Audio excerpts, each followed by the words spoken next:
Hey everybody, how are you? Dr. Red Cross here. You know, one of the things that may not seem like the patient-doctor relationship stuff seems as important is that of the influenza issue that we're dealing with now, or also affectionately known as the flu to all of us out there.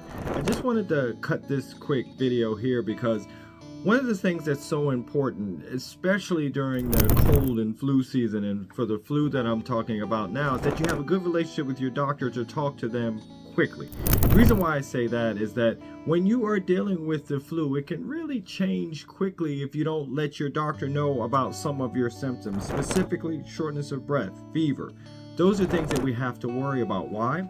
Because what is the number one complication of the flu? Pneumonia. Now keep in mind, everyone, the flu itself can cause pneumonia, but it can also decrease your immune system so you can get a bacterial pneumonia. So right now, I know we are in February. This isn't the time to necessarily let our hair down. The flu spikes between December to February. So even though we're kind of coming out of the doldrums a little bit, because in New York it's still snowing. Last night it was snowing all over. Believe me, I've been shoveling. But the point is, I want to make sure that you are keeping your distance from those who are ill, because you don't know necessarily what's going on. And also, the most important thing you can do for the flu, guess what? Hand washing. That's the most important thing you can do. You know why? Because we give ourselves the flu or these viruses by rubbing a surface, and we're rubbing either our eyes, our nose, or our mouth. Those are mucous membranes that are open to this world, and one of the reasons and challenges that we have during the flu season. The other thing I wanted you guys to know is a little bit, I know it's very controversial when it comes to the vaccine. I'm mentioning that because you guys know I'm Western trained, but I'm open to more alternative ways of healing, probably almost as heavily or equally rated as the Western side. So look, this won't be time to litigate, whether you should get the flu vaccine or not and so forth, because I am on the natural side. I will say I have some patients who are in their 90s. I don't want them getting anything.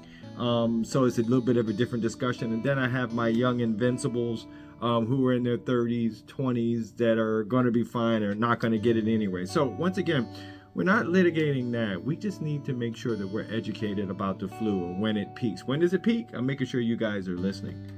Who said December to February? You get a gold star. December to February is when the flu peaks. And the other question, I'm going to give you a quick quiz. So you tell me, is the flu kind of over by February or March? I know you're saying it peaks, but is it over? I'm here to tell you that's a resounding no. The flu can go all the way out until May. Believe it or not, depends on kind of the air quality. When the air is cooler, the flu can kind of float in that air and so forth. And so what happens when it gets warmer? Well, all of the flu sort of bug that's up there comes to the earth when the humidity is there. And so that's why the flu typically comes during the colder months, because that's how it can propagate or grow itself. It's also important to recognize is that there's different flus, right? That's the reason why, if you're a vaccine person or not, the point is that the strains change. They're not the same each and every year. We have influenza A and influenza B for the most part. So if any of you are lucky and fortunate enough to have your doctor's good relationship with your doctor, you can get in, get your visit. They can test you right then and there to let you know. There are some medications on the Western side that will help with symptoms. It doesn't cure the flu, it just helps with symptoms.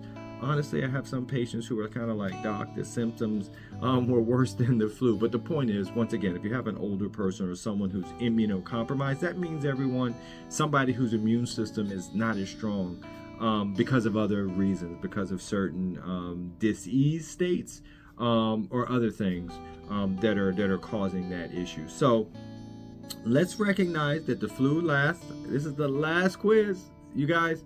Oh, somebody's saying it in the background. December to February is when it peaks. And so we're going to stay on our grind, right? And then the other thing is, remember, the number one thing to avoid this flu and even COVID during this time of year is what? Hand washing.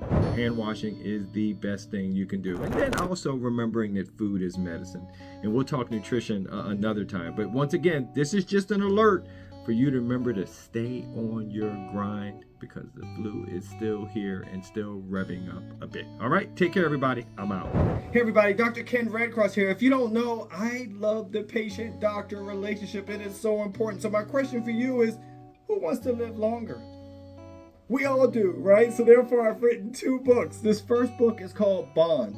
It's the importance of trust, respect, empathy, and communication with your doctor, because I believe if the relationship is perfect, that it will help you live longer. But how can I really make sure you live longer? Well, I decided to write a second book. This is the 15-minute Bond Blueprint. This particular book helps you go minute by minute of your 15-minute visit to make sure you get the perfect doctor relationship and visit that you all deserve, to make sure we extend our healthcare journey.